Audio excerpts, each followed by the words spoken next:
দেখেন আমার কামলা বেটা। তোমরা কি কামলা বেটা?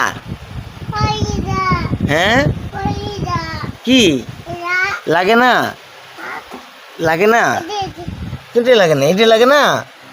এটা আমার আব্বাই হচ্ছেন, এদের না ফজরের সময় উঠতে আমার আব্বাই।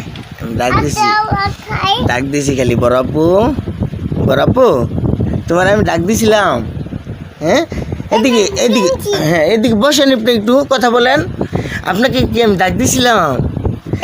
হ্যাঁ আপনি, হ্যাঁ দেখবেন দেখবেন, এইভাবে দেখা যাবে না তো। এই যে দাঁড়ান দাঁড়ান, আবার দাঁড়ান। দেখেন আমার কামলা বেটা। তোমরা কি কামলা বেটা? হ্যাঁ কি লাগে না? লাগে না? কিন্তু লাগে না, এটি লাগে না।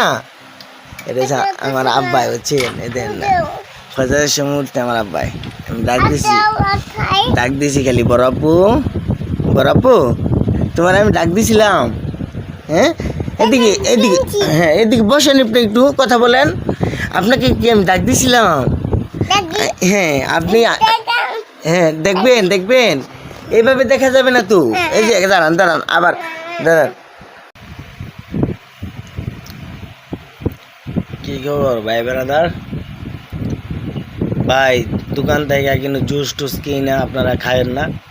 ইসরায়েলের পণ্য যেমন বয়কট করতেছেন, আমরাও করতেছি। সবাই একটা উদ্যোগ নেবেন। আমি খাবার খাইতে খাইতে বলতেছি, এই জুস টুস খাবার দাবার বাচ্চাকে আপনারা খাওয়াবেন না, এই ধরনের বিষ।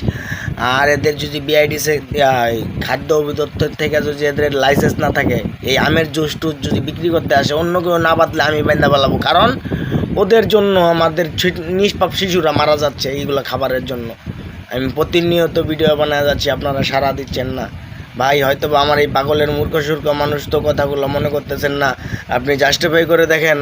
আমি অনেক মানুষের কাছে শুনছি, বড় বড় ডাক্তারদের কাছে শুনতেছি, একমাত্র এগুলো খাবারের জন্য একমাত্র বাচ্চাদের ক্যান্সার হচ্ছে ছোটো থাকতেই। নিষ্পাপ শিশুরা কী অপরাধ করছে? ভাই আপনাদের বিবেকটা যে কোথায় আমার বুঝে আসে না। ভিডিওটা লাইক করবেন, শেয়ার করবেন, সাবস্ক্রাইব করবেন।